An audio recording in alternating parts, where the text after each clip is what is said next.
I'm Derri, and I've read it before.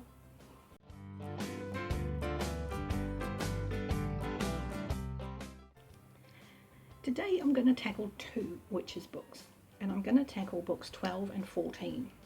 Obviously they're very close together. And then Witches Abroad and Lords and Ladies. And they do follow on pretty much one from the other, time-wise. Like all Terry Pratchett books, they can be read separately. Nothing really other than the fact they take place after each other holds them together. There's no interconnected plot. So whether you want to continue in any kind of order is up to you. These don't particularly need to be.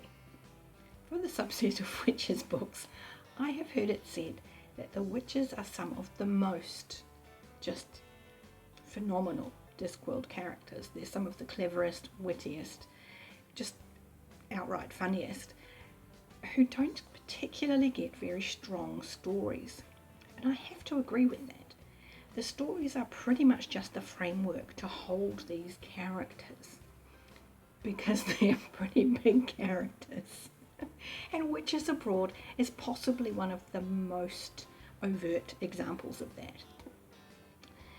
Witches Abroad takes place after the death of an older witch. Desiderata has died, and because she's a witch and she knows she's going to die, she's arranged for all of her belongings to go where they need to go. One of them is a wand that witches don't usually use, but she's also a fairy godmother, and she arranges for her wand to be sent to Magrat, who is a bit of a wet hen. And she sends instructions with the wand of who she's currently looking after as her godchildren, and instructions for Magrat as to what she's been doing, what needs to continue happening. And not to tell Granny, Weatherwax or Nanny Bog. Which means the first thing that happens is that Granny and Nanny find out about it, and they get involved, despite the fact that Desiderata plainly states, I don't want them involved. So we have, from that point, the witches go on tour. And at this point, Terry Pratchett goes through all of his fairy stories and plonks as many tropes as possible into the book, because narrativium is played against very strongly. In Witches Abroad, we're talking about the force of fairy tale and the force that those tales have. Because if there's a young girl in a kingdom who's been orphaned and is treated like a servant, well, clearly she's going to have the prince fall in love with her, and she's going to become this beautiful princess. All of the things. So he pulls on, off the top of my head, we've got Cinderella, the Frog Prince, we've got Wizard of Oz, we've got Snow White, we've got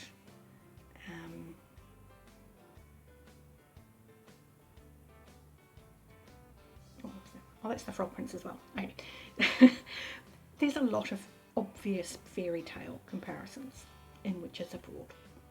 A lot of visual gags, and I say that in that book, but they're very, you can see it in your mind. They're very clearly referencing movie moments. Grebo goes with them, and he has significant impact on some of the events. He remains one of my favourite characters, and I think this is the book where he first won me over. Other than that, I mean, really, it's a framework to get to know the witches' characters, and they meet some fabulous people, they encounter some fabulous scenarios. There's a pumpkin situation, there are dwarves, there is a voodoo witch, there is a zombie, there's a midnight head-to-head confrontation, a broomstick that needs to be jump-started. It's brilliant. And a high-stakes poker match, which I have to say was one of my favourite parts. So, Witches Abroad, pretty much a framework of fairy tale tropes to hold these fantastic characters. The next book I'm going to talk about is Lords and Ladies. Now, Lords and Ladies is book 14 and is, let me think, that was 92, I think. So we're talking 30 years ago this was written, and this takes place timeline wise literally after the Witches Abroad story, because it begins as the witches return to Lancre. They return to Lancre, they've been gone some time, and they return to Lancre to find there's a group of young girls who are feeling the call to witchcraft and have tried to fill the gap while the older witches are away, much to the older witches' annoyance when they return. So there's some conflict there. They've returned at what's called circle time. And circle time is when the fabric of reality, which I've discussed and explained is very thin, wears even more thin than usual. And circle times mean crop circles and unusual events, because circle time is other dimensions, other realities, other universes, parasite universes, parallel universes, bubble universes, rubbing up against the reality of Discworld, or almost unreality of Discworld. So a lot of things are bleeding in. One of the other things that has happened while the witches are away is that Magrat's sweetheart from Weird Sisters has arranged their wedding while she was away, much to her annoyance. And so for a lot of the book we get a very annoyed Magrat. And I like annoyed Magrat. She's a bit bolshy, and I like bolshy Magrat. She's fun. Ference is the male equivalent of Magrat in that I can't finish that sentence because the male equivalent of a wet hen is, well, rude. So, but, well, you know, he sent out the invitations and he's got it all organised. One of those invitations, because of Ference's standing, is sent to the Unseen University down in the city. And so some wizards are coming. So we have young witches, old witches, a very grumpy Magrat, and almost an upcoming wedding, some wizards, unstable reality, and elves, the lords and ladies of the title, because you shouldn't really call them elves because they feel drawn to it, you see, and we don't want to call them because the edges are thin already and they're going to find a way through. The last piece of chaos to add to this particular gumbo of delicious story is the travelling players who did the play in Weird Sisters can't make it for the wedding.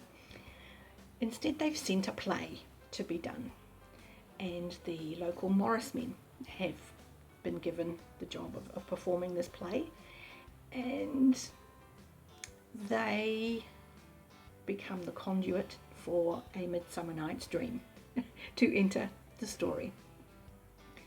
The Morris men are possibly my favourite aspect of this story. They're made up of local tradesmen. The leader of them is Jason Ogg, Nanny Ogg's eldest son, and he's the blacksmith. He tends to be in a lot of witches' books just purely because he lives next door to Nanny and he's the blacksmith. He's a big part of Lancre.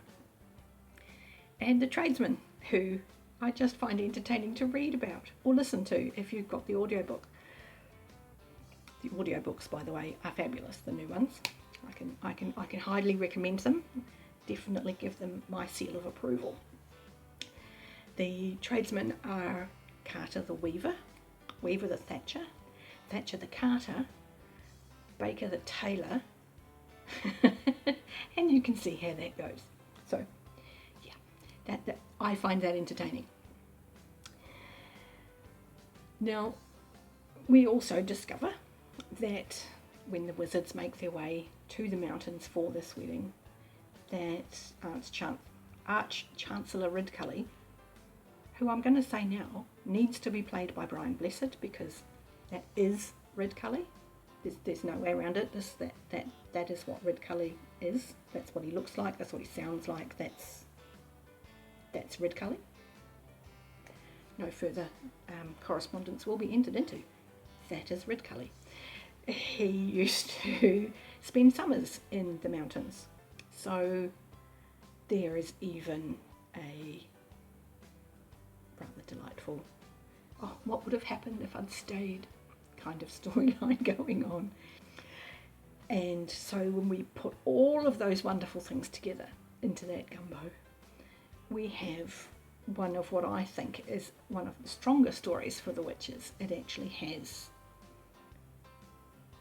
a point, a plot, it has a structure that plays to everything's strengths.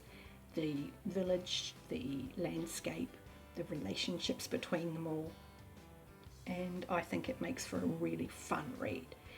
And it plays into a lot of, fun, not just the Midsummer Night's Dream and Shakespeare references, and not just this thinning fabric of reality. It plays into some very old fairy tales. It plays into old superstitions, like why would you have a horseshoe above your door? Why are standing stones left where they are? Things like that.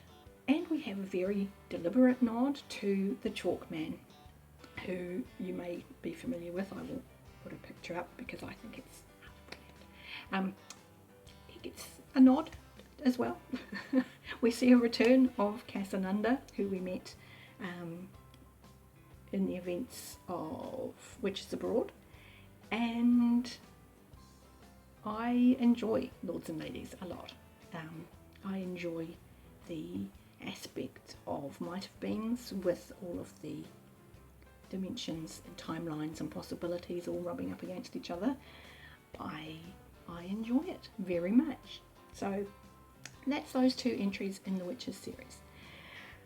So the next time will be the next two Witches books, and with that I think I'll love you and leave you. So like, subscribe, and I'll catch you next time.